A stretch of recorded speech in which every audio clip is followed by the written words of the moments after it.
치과에 오지 않으신다면 신경 내부에 염증이 있거나 치아 자체에 금이 가 있는 경우가 많은데요. 이때는 이를 씹게 되면 시큰한 느낌이 드는 경우도 굉장히 많아요. 이런 경우에는 방치하게 되면 안녕하세요. 임플란트 달인 임달 박영준입니다. 피디님은 가장 마지막으로 치과 가신 때가 언제세요? 잘 기억이 안 나는 것 같은데 굉장히 오래되셨나 봐요. 아직 안 아파가지고.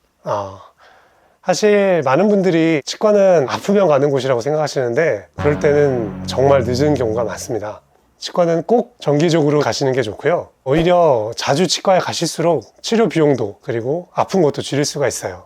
만약에 이가 조금 시려가지고 아주 간단할 때 만약에 오셨다면 단순히 레진이라는 재료로 때우는 걸로 끝날 수도 있는데 굉장히 심해지고 아파할 때까지 늦게 있다 오시게 되면 레진으로는 10만 원 이내로 끝낼 수도 있는 치료였는데 크라운을 씌우게 되면 4, 50만 원, 임플란트를 하게 되면 100만 원 가까이 들 수도 있겠죠. 그래서 여러분들을 위해서 치과를 가야 되게 되는 주요 증상들에 대해서 소개해 드리도록 하겠습니다.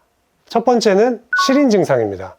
시린 증상의 경우에는 잇몸이 내려가서 잇몸이 노출이 돼가지고 시린 증상이 나타나는 경우도 있고요. 충치로 인해서 시린 증상이 나타나는 경우도 있어요. 두 가지 증상 모두 조기에 치료하시면 빨리 예방할 수 있는 진료이기 때문에 시린 증상이 있으시다면 빨리 치과에 내원하시는 게 좋습니다. 만약 더 미루신다면 충치가 크라운까지 진행되실 수도 있고요. 이가 흔들리게 되고 빠지게 될 수도 있죠. 두 번째는 양치할 때 피가 나는 증상입니다. 양치할 때 피가 난다는 건 잇몸 염증이 진행이 되고 있다는 뜻이고요. 잇몸이 붓고 피가 나는 증상의 경우에는 사실 간단하게 스케일링만으로도 치료가 되는 경우가 많거든요. 따라서 잇몸에 피가 난다면 빨리 치과에 찾아오셔야 되겠습니다.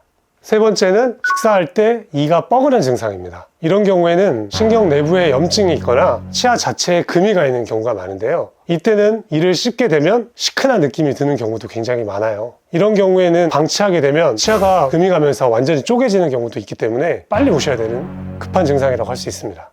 사실 이가 뻐근하거나 시큰한 증상은 껌이나 젤리 같은 끈적이는 음식을 드실 때도 많이 느끼기도 하고요. 오징어처럼 질긴 음식 드실 때도 많이 느껴지긴 하는데 그것보단 치과에 정기적으로 오시면서 검사를 받는 게 사실 제일 좋은 방법이긴 하죠. 네 번째는 입에서 입냄새가 심하게 날 때입니다. 입에서 입냄새가 많이 나는 경우에는 보통 잇몸 질환이 많이 진행이 돼가지고 잇몸 염증 때문에 잇몸 냄새가 나는 경우도 있고요. 충치가 많이 진행이 돼서 그로 인한 냄새가 나는 경우도 있습니다. 그리고 코가 막히거나 아니면 입이 마르거나 해가지고 입에서 냄새 나는 경우도 있기 때문에 치과에 오셔서 이 원인은 꼭 파악하시는 것이 좋겠습니다.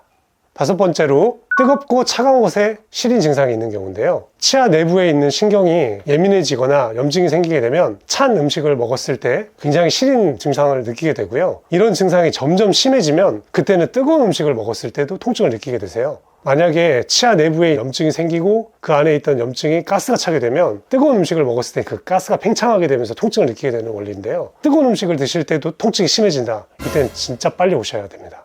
만약에 그때도 치과에 오지 않으신다면 안에 있는 신경이 괴사가 된다는 뜻이고요. 이때는 신경 치료를 하고 치아를 씌워야 된다는 뜻이 되거든요. 사실 뜨거운 통증이 있을 때 이때 만약에 오래 방치가 되면 이 안에 압력이 굉장히 크게 차게 되면서 신경을 누르게 되고 엄청난 통증이 발생을 하게 되거든요. 대부분의 환자분들 중에 잠을 못 자고 아픈 경우가 보통 이런 경우에 해당하게 돼요. 만약에 통증으로 잠을 못 자는 그런 경우가 있기 싫으시다면 뜨거운 물 드셨을 때 아프시면 치과를 바로 찾아오시는 게 좋겠습니다. 그 외에도 사랑니 쪽에 통증이 있다든지 이 사이에 음식물이 많이 끼는 느낌이 드신다든지 하는 것도 잇몸이 나빠지면서 치아가 벌어져 있다는 뜻일 수도 있고요. 보철물 하방으로 충치가 진행이 돼서 보철물이 뜨는 느낌이 드는 경우도 있거든요. 이런 증상이 발생하실 때도 치과를 바로 찾아오시는 게 좋습니다. 그래서 이처럼 문제가 생겼을 때 치과에 바로 가셔야 되는 이유는 단순히 문제 해결뿐만 아니라 더 큰 문제로 이어지지 않도록 해야 되기 때문이에요. 하지만 더 중요한 건 증상이 없더라도 치과에 정기적으로 검진을 받으러 가시는 거고요. 만약 치과에서 정기적으로 검진을 받으신다면 작은 문제들을 미리미리 예방을 하실 수가 있고요. 그리고 치과 질환은 무증상인 경우에도 진행이 되는 경우가 굉장히 많기 때문에 아무 증상이 없더라도 꼭 치과를 찾아주시고 이런 검진을 통해서 본인이 몰랐던 여러 가지 질환들을 미리미리 발견하실 수가 있고 예방하실 수가 있습니다. 저희가 권장드리는 치과 검진 주기는 최소 6개월에 한 번 정도로 권장을 드리고요. 잇몸이 안 좋거나 잇몸 질환이 심한 경우에는 3개월 단위로 치료를 받으시는 것을 권장드리겠습니다.